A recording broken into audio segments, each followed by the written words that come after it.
we explained how the nephron is the structure of the nephron is divided under two heads. One is renal corpuscles and one is the renal tubular system. We explained the structure of each and every tubular system in great detail. So do you remember that? Because one lecture is linked to the another. Have you followed?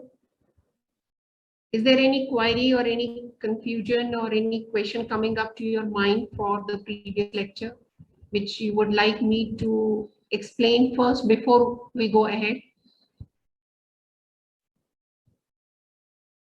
Any question, please write in the chat box.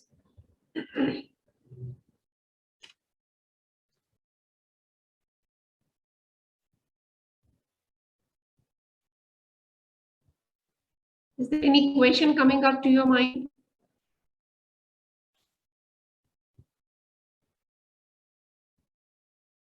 किसी को कोई question नहीं है या पढ़ा ही नहीं?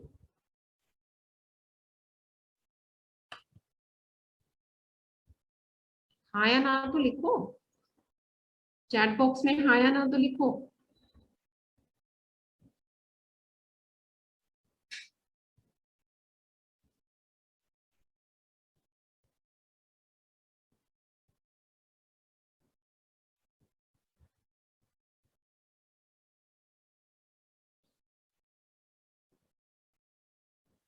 Not interested to communicate? What happened?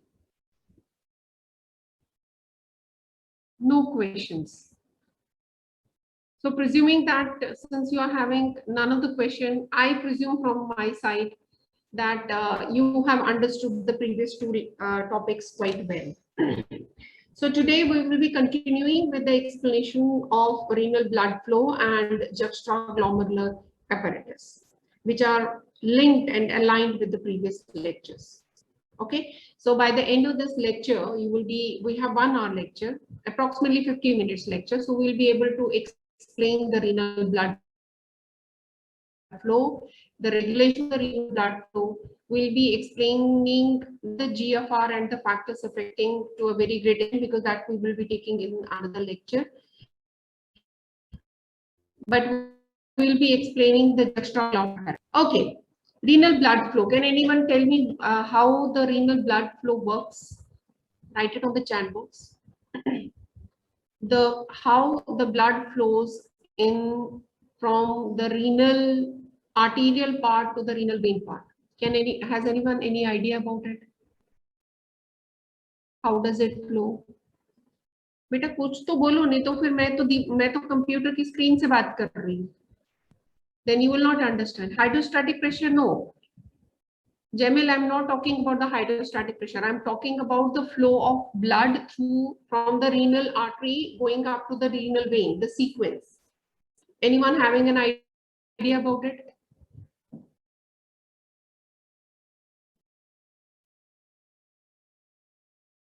Arcuate arteriole, okay. Arteriole, peritubular capillaries, afferent arteriole, okay, great. So you do have a bit of idea about the renal blood. Let me explain it in a bit more detail. So it starts from the renal artery, goes up to the segmentary and subsequently to the glomerular capillary, efferent arteriole and peritubular system, finally to the arcuate veins via the interlobar veins, and finally to the renal veins. Now, renal veins, before it enters into the renal vein, in the previous lecture also, I have been highly focusing that the renal system is the only system in the body where we have a characteristic feature of 2 capillary beds before the blood moves from artery into the venous component. So we have a capillary meshwork, 2 capillary meshworks. So if you see the red, that is the renal artery, the blue is the renal vein, and how it gets further branched out. So the arterial blood supply to the kidney, it starts from the renal artery, which is nothing branch arising from the abdominal aorta. And further it progresses into 2 different type of capillary meshwork having the arteriolar system. So there are 2 set of capillaries and 2 set of arterioles. Let's give a sequence before we go to those capillary systems. Starting from renal arteries, interlobular arteries, Then arteries, afferent arterioles, glomerular capillary tuft, that's the first capillary tuft. Then efferent arteriole. So there is an arteriole before and after the glomerular capillary. We have been talking about it since previous lecture. Now, this efferent arteriole can be broken down into peritubular capillaries, or it can be converted into the vasa recta. Now, peritubular capillaries are a bit different from that of the vasa recta, because vasa recta, they are more straight, they are more longer capillaries than that of the peritubular capillaries. Now, peritubular capillaries are basically the capillary meshwork which comes from the efferent arteriole and enter into the venous system, and it covers the loop of Henle, the proximal convoluted and the distal convoluted tubule in the cortical type of the nephrons. Right, you remember in the previous class we differentiated between the cortical and the juxtamedullary type of the nephrons. In JM nephrons, the loop of Henle is very long, right, and there are many other factors which differentiate between the two types of the nephrons. One of the factor being the juxtamedullary nephron has vasa recta, while the cortical type of the nephron, it has specifically the peritubular capillary. Having the vasa recta, which basically is a straight and a long capillary meshwork which covers whole of the U-pin loop of the loop of Henle, and this plays a very important role in the urine concentration. So there is an efferent arteriole which can be bifurcated into the peritubular capillary plexus and subsequently the vasa recta, depending which type of nephron we are talking. From there, it enters into the stellate vein, interlobar vein, arcuate vein, one is the interlobular, one is the intralobar vein, and finally into the renal venous system. So this is how it gets differentiated. Okay, so this is the sequence which you should be knowing as far as anatomy as well as physiological aspect. So this is the sequence on the left hand side, while here we can see two capillary meshwork. One is the glomerular capillary and one is the peritubular or vasa recta capillary meshwork. There is a difference between these two type of the capillary meshwork, and they make up the portal circulation within the body. You might have read in the liver there is a portal system where there are two capillary sets. There is a one capillary set and then it goes with an exchange to a very great extent. One of the portal circulatory mechanism is also present in the testes. It's also present in the kidney. But in the kidney, it is because of the two set of the capillaries before the blood from the artery drains into the venous circulation. And these two capillary network have different pressure differences. Like in the previous lecture also, I have focused that the glomerular capillary is a high hydrostatic pressure type of the capillary. Approximately the pressure is 45 millimeter of mercury, and this high pressure, the high hydrostatic pressure actually is required so that it can cause the filtration. There is a process of rapid filtration occurring in the glomerular capillary tuft meshwork. But if we talk about the peritubular capillaries or vasa recta, which comes from the efferent arteriole and ends in the venular system, they are not they don't have a high hydrostatic pressure, they rather have a low hydrostatic pressure, around 10 millimeter of mercury. And this low pressure is basically required so that it can favor faster and rapid reabsorption of the fluid in the tubular system, so that the fluid which is flowing through the tubular system of the kidney nephron, it can be reabsorbed into the blood vascular system. So that is why it is having a low hydrostatic pressure meshwork. So if we talk about the difference between the two capillary beds, one is the glomerular and one is the peritubular capillary bed. The glomerular bed, it receives blood from the afferent arteriole, while peritubular from the efferent arteriole. The glomerular pressure bed is high pressure, having around 45 to 55 millimeter of mercury. If we talk about the peritubular, it is a low pressure bed, around 10 to 13 millimeter of mercury. As we know, the glomerular capillary bed, it ends at an arteriolar part, that is, it ends in efferent arteriole, while the peritubular capillary, it ends at the venous part. It drains into the venular component. Last but not the least, the capillary glomerular capillary bed, the major function of it is to allow filtration, or what we say specifically the ultrafiltration occurring in the glomerular meshwork, or what we say in the Bowman's capsule from the glomerular capillary top. While the peritubular capillary bed, it is having a low pressure, and the reason is that it is required to allow the tubular fluid to get reabsorbed into the vascular system. Now, kidney also has abundant lymphatic supply, and this lymphatic supply will drain via the lymphatic vessels into the thoracic duct via the venous circulation, finally into the thoracic component. The peritubular capillary, we said the glomerular capillary is having approximately 45 to 55 millimeter of mercury, drops down to peritubular meshwork from 10 to 13 or even 8 millimeter of mercury. But by the time this blood reaches to the renal veins, its pressure drops further. It's around 4 millimeter of mercury. So this is how the pressure belt will drop from the glomerular capillary end up to the renal venous end. Now, as we have read in our previous lecture, that there is an interstitial cell which is a part of the glomerular capillary duct, which is outside it. Now, it can be within the cortical system, or it can be in the medullary part of the nephron, of the kidney as a whole. If this interstitial cell is lying in the cortical part, they are more having a phagocytic activity. They have fibroblast-like cells present in it, and they have the capability to secrete erythropoietin. What is erythropoietin? You know that we have read it in the blood. Even we talked about it in the previous lecture that it is a hormone being secreted whenever there is hypoxia within the blood. It gets secreted out, and it will increase the number of the RBC. It will cause maturation of the RBC, and it will cause more and more synthesis of the hemoglobin. Okay.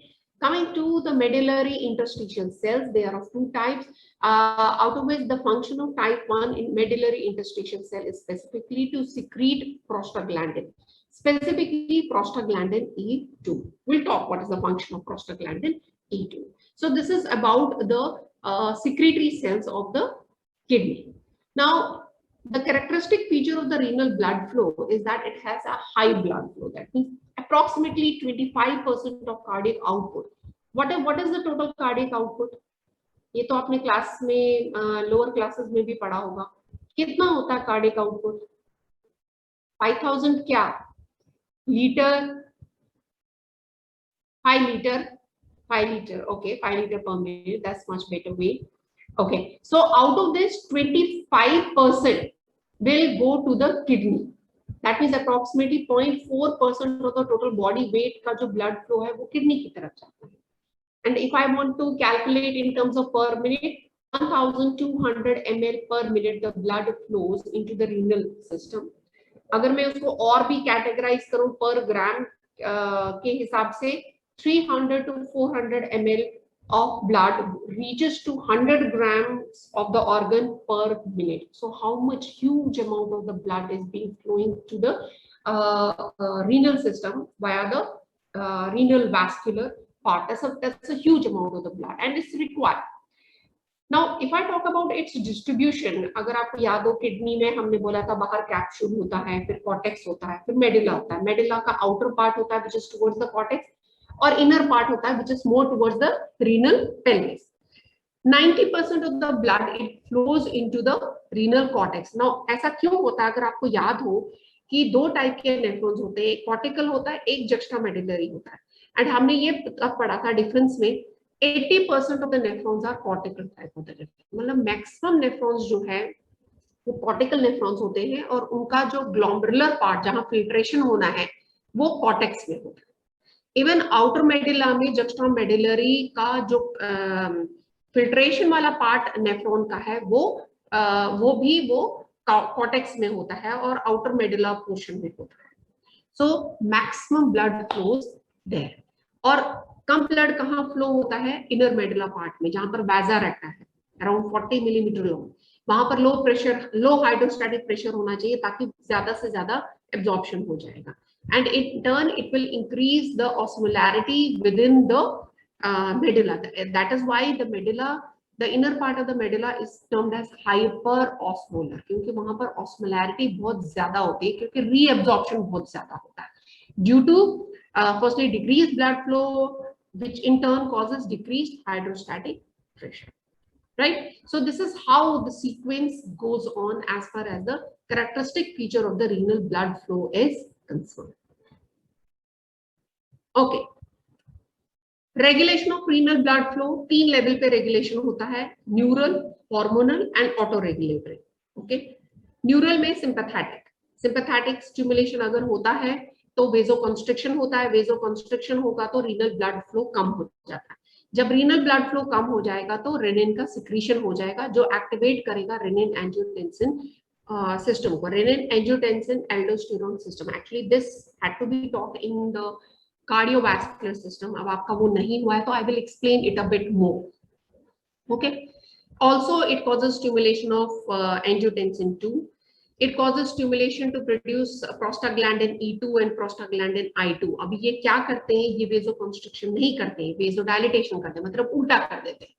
Now there is a vasoconstriction because of the sympathetic supply. Simultaneously there is a vasodilatation because of the prostaglandin secretion.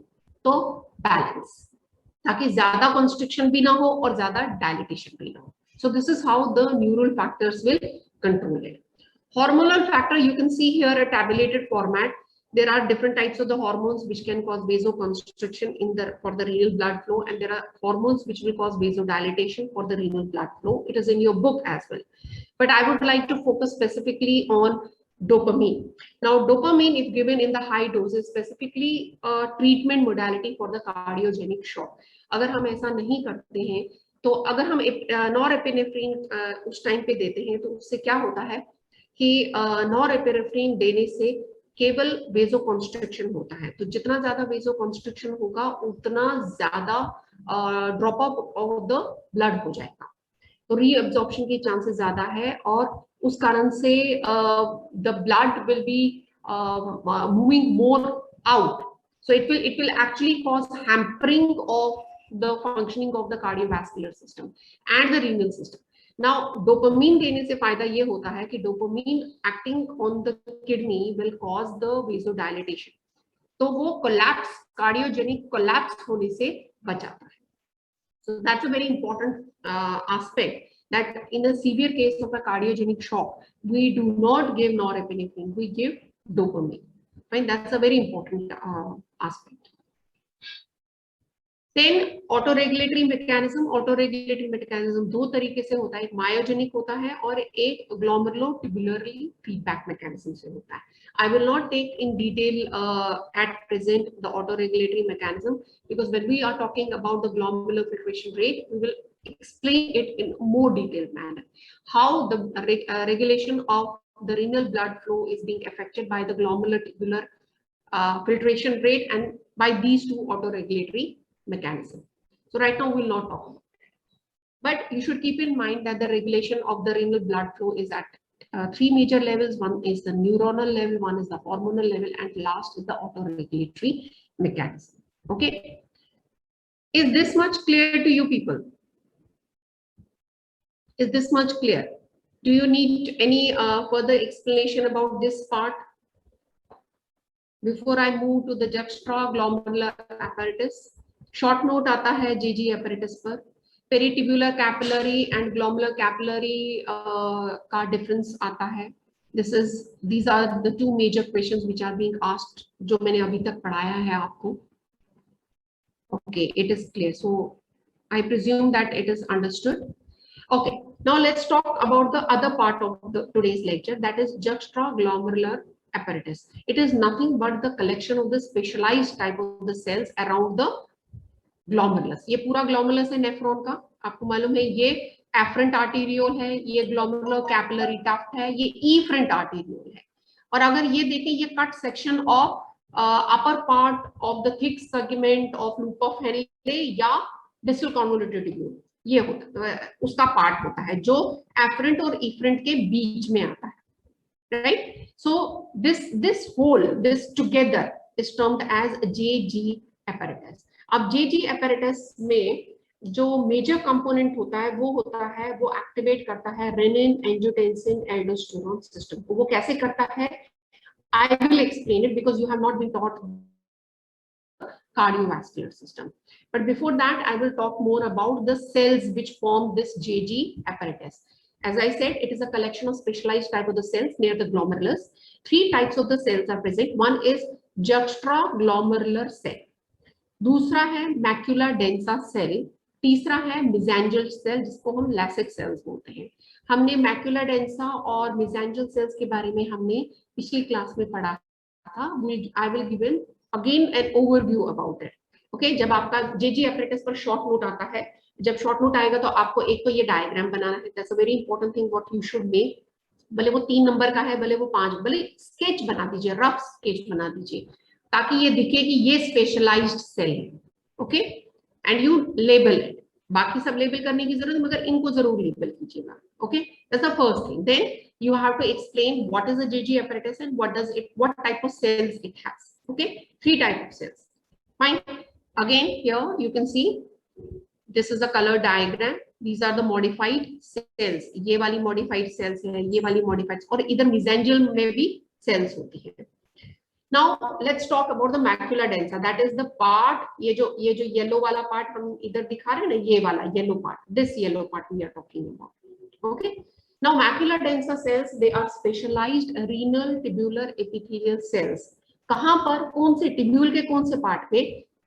Short segment of thick ascending limb of loop of Henle and DCT, distal convoluted tubule का wall. वो कहां जाता है? जब वो loop बना देता है, वो एफरेंट और इफरेंट आर्टेरियोल के बीच में आ जाता है। जब वो बीच में आ जाता है तो वो, although it is a part of the tubular part of the glomerular the renal nephron, but it also becomes a part of JG apparatus. Okay, this part of the tubular nephron is chemoreceptor. That means it will sense the change in the chemical composition. अभी क्या, कौन सा chemical composition का change? Ionic composition. अगर ionic composition change होता है तो वो ये sense करता है। Even renal blood, जो tubular fluid, जो renal tubules में जो filtered flow चलता है, ओके, उसके फ्लो को भी ये रेगुलेट करता है। अब मेन जो कीमो रिसेप्टर है, कीमो मतलब केमिकल हो गया, आयनिक हो गया, जब भी सोडियम की कंसंट्रेशन, सोडियम आयन की कंसंट्रेशन इस फ्लूइड में, इस ट्यूबुलर फ्लूइड में डिक्रीज होती है तो ये सेंस करता है इसको कि भाई सोडियम का कंसंट्रेशन डिक्रीज हो गया, and it will automatically start a feedback mechanism which is termed as tubuloglomerular feedback circuit. Okay, ये एक पहली चीज याद है आपको, ये हमने स्ट्रक्चर ऑफ नेफ्रॉन पढ़ा था। ये ग्लोमेरुलर डक्ट है, ये पीसीटी है, ये पीसीटी आया यहाँ तक, ये corrugated part of PCT, ये okay, this is the straight tube, this is the descending thin limb of loop of Henle, this is the ascending thin limb, this is the ascending thick limb, then part of ascending thick limb as well as DCT, ठीक है। और फिर ये यहाँ पर जो it moves to the collecting tubule and finally to the collecting duct. तो अगर मैं ये वाले पार्ट का क्रॉस सेक्शन लेते हैं, this is what is being observed. ये जो इंटरस्टिशियल सेल्स है, ये मेसेंजियल सेल्स है, ये मैक्यूला डेंसा है which is a part of DCT और upper part of the thick ascending limb, और ये जो रेड कलर की, let me show you here, this red color, deep red color जो सेल्स है, ये JG cells है which are modified cells present around the afferent, mainly present afferent the afferent arteriole, efferent पे भी है पर कम है, mainly afferent पर है। Now what is this JG cell, or which is also termed as Purkinje cells? They are nothing but they are vascular smooth muscle. They are modified vascular smooth muscles specifically around the afferent arteriole. And what is their function? They basically have the capability to store, synthesize, release a proteolytic enzyme which is termed as renin. अब उधर किस type के receptors है? वहां पर बैरो receptors है। बैरो मतलब pressure. जब भी प्रेशर चेंज होता है एफरेंट आर्टेरियोल में, वो सेंस करता है और वो सिंपैथेटिक एक्टिविटी से भी इनर्वेटेड है, तो सिंपैथेटिक सप्लाई भी उसको इफेक्ट करती है, जिससे वेसोकंस्ट्रिक्शन होता है। अब ये कब स्टिमुलेट होता है? प्रेशर जब ज्यादा होगा या कम होगा? जब वहां पर हाइपोवॉलीमिया होगा। हाइपोवॉलीमिया का मतलब प्रेशर ज्यादा होना, कम होना। अगर हाइपोवॉलीमिया है तो प्रेशर क्या होगा? How pressure will be high? Pressure कैसे हाई हो सकता है? लो होगा बेटा। अगर हाइपोवॉलीमिया है तो प्रेशर भी, तो वॉल्यूम कम है तो प्रेशर भी तो कम होगा ना। तो रीनल परफ्यूजन प्रेशर, जो ब्लड फ्लो करता है via the renal blood flow, वो डिक्रीज है क्योंकि वॉल्यूम ही कम है। तो रीनल परफ्यूजन प्रेशर, रीनल को जो ब्लड सप्लाई जा रहा है वो भी डिक्रीज हो जाएगा, उससे ये स्टिमुलेट होता है। मतलब जो ही प्रेशर डिक्रीज हो जाता है, ये बैरो रिसेप्टर सेंस करता है कि भाई प्रेशर डिक्रीज हो गया, नॉर्मल से 45 से कम हो गया, and it will be stimulated. Fine. So this is how it gets stimulated. Before I talk the mechanism, let me talk about the last cell, that is the mesangial cell of the Golgi apparatus. They are nothing but they are supporting cells. They are present between the loop. They are all in close contact with the Golgi cell as well as the macula densa. इनका function जो होता है वो contractile function होता है और वो filtration को regulate करते हैं। कौन सा filtration? Glomerular filtration को regulate करते हैं। They do have a granulation to secrete out the renin whenever extreme case होता है, extreme hyperactivity होती है तो ये renin भी secrete करता है। But its main function is basically to take up the immune complex function and secrete out erythropoietin. उसका ये major function। मगर जब extreme hyperactivity glomerular component की होती है, उस time पर ये थोड़ा सा renin secrete करता है। Not that this is not a major function. Major function is to secrete out the erythropoietin. अब function, क्या function होता है Golgi apparatus का? पहला, it regulates the blood volume and blood pressure. कैसे करता है? क्योंकि ये सेंस करता है कि ब्लड हाइपोवॉलीमिया हो गया, जिस कारण से रीनल परफ्यूजन प्रेशर जो है वो डिक्रीज हो गया। जो हाइड्रोस्टैटिक प्रेशर ग्लोमेरुलर डक्ट में 45 के करीब होना चाहिए, उससे कम है, वो बैरो रिसेप्टर से ये रेगुलेट करता है, and it will control the rate of filtration, right? And it also secretes renin and erythropoietin. Erythropoietin का function आपको पता है। Now we will be talking more about renin. Now what are the factors which will regulate the secretion of renin? मतलब renin कब secrete होगा? हमने अभी बात की, renin कब secrete होता है? जब हाइपोवॉलीमिया होता है। हाइपोवॉलीमिया का मतलब हाइपोटेंशन होता है, right? Which will cause increased sympathetic activity. Second, whenever there is increase in catecholamine, specifically when that catecholamine binds with the beta-1 receptor which is present in the Golgi cell, right? So that it will cause vasoconstriction. Third, depletion of sodium. या हम diuretic drug देते हैं, या patient is suffering from congestive cardiac failure (CCF). ये stimulate करता है Golgi cells को, which in turn will secrete out the renin. Now, what are the factors which will inhibit the secretion of renin from the Golgi cell? सबसे पहला stretch, मतलब अगर ज्यादा blood होगा, हाइपर वॉल्यूमिया होगा तो वो स्ट्रेच ज्यादा होगा, स्ट्रेच ज्यादा होगा तो प्रेशर ज्यादा होगा, प्रेशर ज्यादा होगा तो ये Golgi apparatus में रेनिन का सिक्रीशन डिक्रीज होगा। Second, negative feedback mechanism bye angiotensin 2। Third, vasopressin. Vasopressin क्या है? ADH, anti diuretic hormone secreted from the posterior pituitary. Third, जब भी सोडियम या क्लोराइड का रीअब्जॉर्प्शन रेट ज्यादा होता है मैक्युलर डेंसा में। Fourth, atrial natriuretic peptide, when this gets secreted it causes vasodilatation. उस वेसोडायलेटेशन से क्या होता है? प्रेशर जो है वो इंक्रीज हो जाता है। Then baroreceptors are not getting stimulated, so it will inhibit the Golgi cells, so there will be inhibition of the renin secretion. Now, what the effect of angiotensin to cause the secretion? अब angiotensin जो let me not talk about the angiotensin right now. Let me go a bit ahead. I will come back to it. Renin. Renin क्या है? Basically, it is an enzyme. It's not a hormone. Let me be very specific. It is an enzyme, not a hormone, and it is not a vasoactive substance. It is an acid protease. ये alpha glycoprotein है, having 37 3 to 6 molecular weight. It is being released by the kidney. हमने अभी बात की कब release होता है, जब आर्टेरियल ब्लड प्रेशर डिक्रीज होता है, हाइपोवॉलीमिया होता है और ब्लड प्रेशर डिक्रीज होता है। कैसे सिक्रीट होता है? बेसिकली ये सिंथेसाइज और स्टोर्ड जो रहता है जेजी सेल्स में रहता है। अब जेजी सेल्स हमने अभी पढ़ी कि वो मॉडिफाइड स्मूथ मसल सेल्स हैं जो मेनली लोकेटेड है एफरेंट आर्टेरियोल पर। ओके, स्टोर्ड कैसे होता है? ये एक्टिव फॉर्म में स्टोर्ड नहीं होता है, प्री प्रो रेनिन फॉर्मेशन में होता है। जब भी हाइपोवॉलीमिया होता है, हाइपो टेंशन होता है, आर्टेरियल ब्लड प्रेशर डिक्रीज होता है, रीनल परफ्यूजन डिक्रीज होता है, ये प्री प्रो रेनिन से प्रो रेनिन जाता है, फिर प्रो रेनिन से ये रेनिन में कन्वर्ट हो जाता है, right? So once it gets converted into renin then it will act. Now अब क्या करता है ये हमारे प्लाज्मा में, एक चूंकि ये एंजाइम है तो ये एंजाइम किसी केमिकल रिएक्शन को it will help in the propagation of the chemical reaction. Now in blood plasma, in the blood we have one particular globulin, that is an alpha globulin protein जिसका नाम है angiotensinogen. अभी ये rennin क्या करता है, angiotensinogen को angiotensin 1 में कन्वर्ट कर देता है। ब्लड में ही हो रहा है सारा।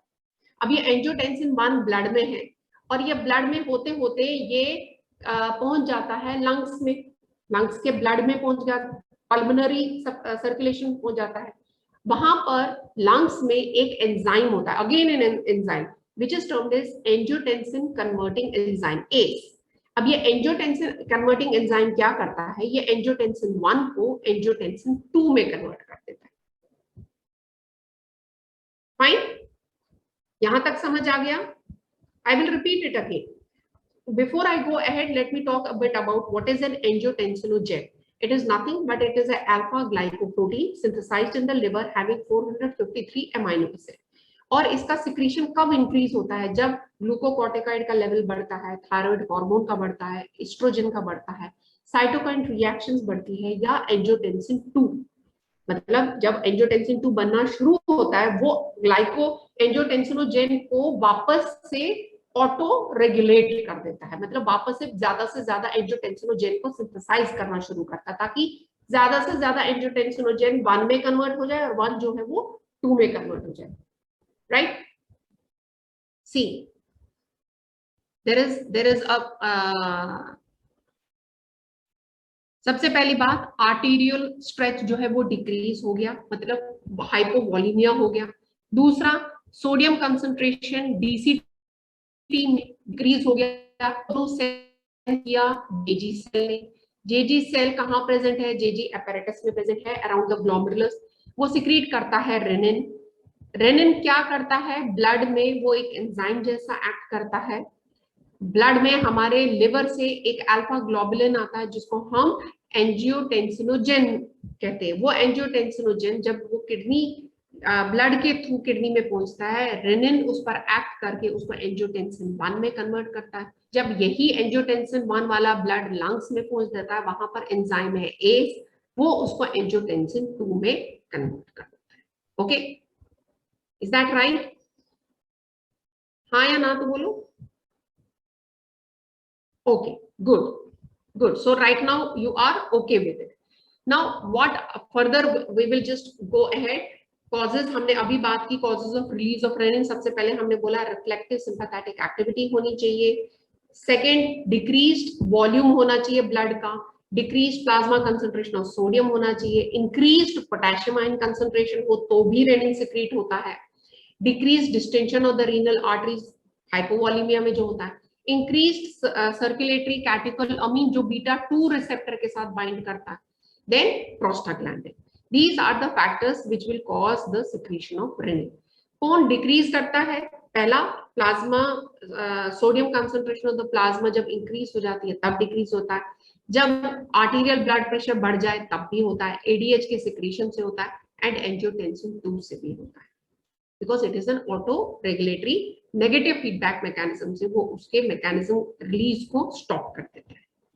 Okay, so the conditions in which the secretion of the renin is high: hypotension, hyponatremia, hyperkalemia, hypovolemia, dehydration, stenosis of the renal artery, cardiac failure, standing, cirrhosis of liver, and certain psychological depression. These are some of the causes which cause the release of renin or more secretion of renin. Let's talk about the angiotensin converting enzyme. It is a carboxypeptidase type of an enzyme which converts angiotensin 1 to angiotensin 2. It is mostly secreted by all the endothelial cells of the blood vessels, but mainly in high concentration from the blood vessels of the lung. ऐसे तो वो सभी endothelial cells में थोड़ा थोड़ा secrete out होता है, मगर मेन सिक्रीशन इसका लंग्स की ब्लड वेसल्स में होता है. This enzyme also has the capability to inactivate bradykinin. ठीक है, ये ब्लड में एक सब्सटेंस होता है ब्रैडिकाइनिन, आपने ये पढ़ा होगा. ओके, नाउ पहले एंजियोटेंसिनोजेन था, रेनिन एक्ट हुआ, एंजियोटेंसिन 1 बना, एस एक्ट हुआ, एंजियोटेंसिन 2 बना. अब ये एंजियोटेंसिन 2 क्या करता है, इसकी जरूरत क्या है हमें? हाइपोवॉलीमिया हुआ, ब्लड प्रेशर लो हुआ, रेनिन सिक्रीट हुआ, रेनिन सिक्रीट होने से एंजियोटेंसिनोजेन को एंजियोटेंसिन 1 में किया, 1 को एस ने एंजियोटेंसिन 2 में किया. अब ये करता क्या है, हमें जरूरत क्या है इसकी? Angiotensin 2 is the most potent and powerful vasoconstrictor in the blood. हमारी बॉडी का सबसे potent and powerful vasoconstrictor, more than the sympathetic supply. इसका ये रिलीज होता है, पर ये जल्दी से ब्लड से हट भी जाता है क्योंकि इसका हाफ लाइफ 1 to 2 मिनट्स होता है. इसीलिए चूंकि ये पावरफुल है, ज्यादा पोटेंट है, इसीलिए इसका ब्लड में ज्यादा देर रहना डेंजरस होता है. It's basically an octapeptide having 8 amino acids. Now, what exactly it does? It basically acts at 2 level. एक तो periphery पर, मतलब vessels पर act करता है, और central level act करता है. अभी periphery पर क्या act करता है? It causes principally the constriction of smooth muscles of afferent arteriole, so that it can increase the resistance. तो क्या करता है? अगर वेजोकंस्ट्रिक्शन हो जाएगा एफरेंट आर्टेरियोल में, तो हाइड्रोस्टैटिक प्रेशर बढ़ जाएगा. Hydrostatic, so it will increase the total peripheral resistance, it will increase the Venus return of the heart, cardiac output को इंक्रीज करेगा, and it will decrease the secretion of salt and water. Right, it will also stimulate the brain, the vasomotor center in the brain, and it will also stimulate the adrenal cortex to secrete out a hormone which is termed as aldosterone. इसका दूसरा नाम mineralocorticoid भी है. Fine. So this is how this angiotensin 2 works. Angiotensin 2 क्या करता है? पहले तो vasoconstriction करता है, potent vasoconstrictor है, ठीक है, उससे ब्लड प्रेशर बढ़ता है. दूसरा ब्रेन पे एक्ट करता है, वेजोमोटर सेंटर पर. तीसरा एल्डोस्टेरोन रिलीज करता है from adrenal cortex. Now in the brain, what does it do? Since it acts on the vasomotor center of the brain, so it decreases the sensitivity of the brain, this vasomotor center, for the baroreceptor. दूसरा, ये thirst receptor को stimulate करेगा. आप अगर thirst stimulate होगा तो क्या होगा? पानी ज्यादा पिएंगे, तो पानी ज्यादा पिएंगे तो फ्लूइड का एब्जॉर्प्शन होगा, तो हाइपोवॉलीमिया से वो नॉर्मल या नॉर्मल वॉल्यूमिक होना शुरू हो जाएगा. तीसरा, increases the secretion of ADH. अभी एडीएच क्या है? Anti diuretic hormone. ये हार्मोन क्या करता है? ये पोस्टीरियर पिट्यूटरी से रिलीज होता है. हार्मोन है तो ये ब्लड के थ्रू किडनी नेफ्रॉन के कलेक्टिंग डक्ट एंड डीसीटी पर आता है. वहां पर specialised type of the cells होती है, और उन सेल्स को में एक एक्वापोरिन एक रिसेप्टर होता है, वहां पर उनको ओपन कर देता है, जिस कारण से ओनली वाटर का रीअब्जॉर्प्शन होता है. जब केवल पानी का रीअब्जॉर्प्शन होगा तो ब्लड वो जो वॉल्यूम ऑफ द ब्लड है वो बढ़ जाएगा, and the pressure will come back to the normal. एक और काम करता है सेंट्रल लेवल पे angiotensin 2, that is it is increasing the secretion of ACTH. Now what is ACTH? Anyone? ACTH क्या है? Full form. ACTH का फुल फॉर्म लिखो भाई. Adrenocorticotropic hormone. गुड. कहां से सिक्रेट होता है? एड्रेनोकॉर्टिकोट्रोपिक हार्मोन कहां से सिक्रेट होता है? Pituitary. Which part of pituitary? Not adrenal. Which part of pituitary? Anterior pituitary. Good. तो काम क्या करता है? अगर ये एंटीरियर पिट्यूटरी से स्टिमुलेट निकलता है तो कहाँ काम करता है? एंटीरियर पिट्यूटरी से रिलीज होता है, फिर एक्ट कहाँ करता है? ये एड्रिनल कॉर्टेक्स पर। क्या काम करता है ये? It will cause secretion of aldosterone, जिसको हम मिनरलोकॉर्टिकॉइड भी बोलते हैं। अब ये एल्डोस्टेरोन क्या करता है? It will cause reabsorption of sodium and water from the renal tubules. Sodium reabsorb हुआ, साथ में वाटर एब्जॉर्ब हो गया, तो हाइपोवॉलीमिया से वो उसका जो ब्लड का जो वॉल्यूम है वो बढ़ जाएगा, right? So it will act as increasing the salt and water reabsorption from the kidney nephrons. One more central action of angiotensin 2, it is that it acts as neurotransmitter at certain part of the brain. When central nervous system will be taught to you, it will be explained that what it does in the brain. Right now, we will not be talking about that aspect. Okay. Now, ये angiotensin 2 कैसे काम करता है? ठीक है, इसके दो type के रिसेप्टर है, angiotensin 1 receptor, angiotensin 2 receptor. Angiotensin 1 receptor further दो टाइप के होते हैं, angiotensin 1A and 1B। 1A brain vessels and blood vessels और ब्रेन में होता है, जो एंजियोटेंसिन टाइप 1B रिसेप्टर जो होता है वो एड्रिनल कॉर्टेक्स और एंटीरियर पिट्यूटरी पे होता है। ठीक है, अब करता क्या है ये? जब भी एंजियोटेंसिन 2 रिलीज होता है और वो रिसेप्टर 1 पर बाइंड करता है जो आर्टरीज या कॉर्टेक्स में प्रेजेंट है, it will increase intracellular calcium level via phospholipase C. ठीक है, और उस कारण से वो अपनी फंक्शनिंग एक्टिविटी को बढ़ा देता है। एंजियोटेंसिन 2 रिसेप्टर जो है वो basically it is mostly present in the foetus, in the neonate and adult brain, and its functioning is not via increased calcium level. It is basically by attaching to a G protein and increasing the cyclic GMP functioning. So there it acts as a neurotransmitter. इसका मतलब brain पे जब वो act करता है तो ये angiotensin 2 receptor के थ्रू एक्ट करता है। जब ये blood vessels, adrenal cortex, anterior pituitary पर एक्ट करता है, then it acts via angiotensin 1 receptor. So there is a difference why the two different type of the functions are occurring due to the binding of angiotensin 2, because there are two different types of the receptors. Again, we just talked about it, will not explain.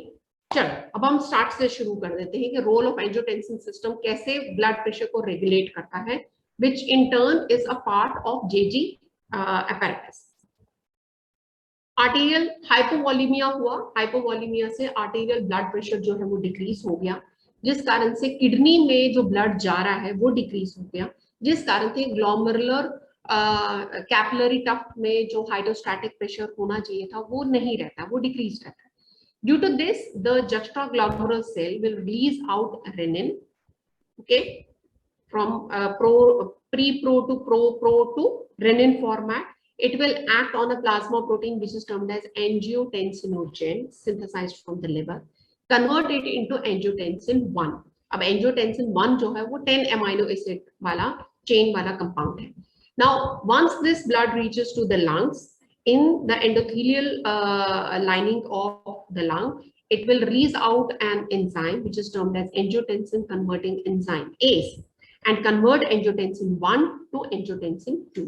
Now, angiotensin 2 will act on the blood vessels, causing vasoconstriction, and it will act on the adrenal. It will act on the adrenal cortex to secrete out the mineralocorticoid, जिसको हम aldosterone बोलते हैं. It will act on the anterior pituitary to secrete out ACTH, which further will increase the secretion of aldosterone.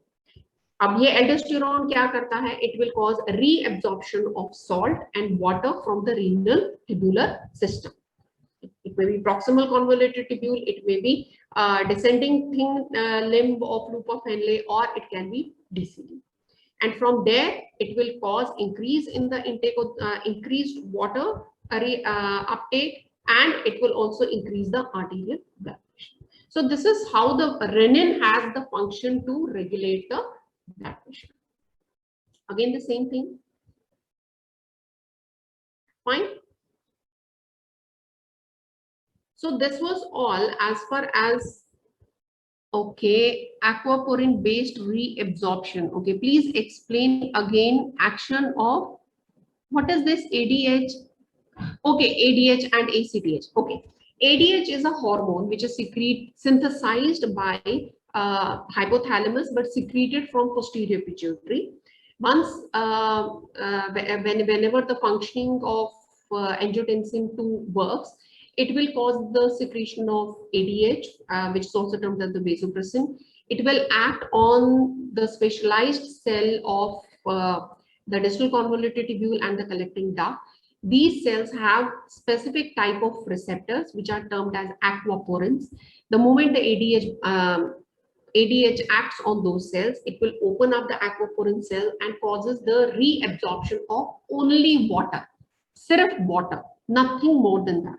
Okay. Now only water jab add ho gaya, to what will happen? The blood volume will increase. Hypovolemia tha, to blood volume increase ho jayega. So it will regulate the blood pressure. Now coming to ACTH.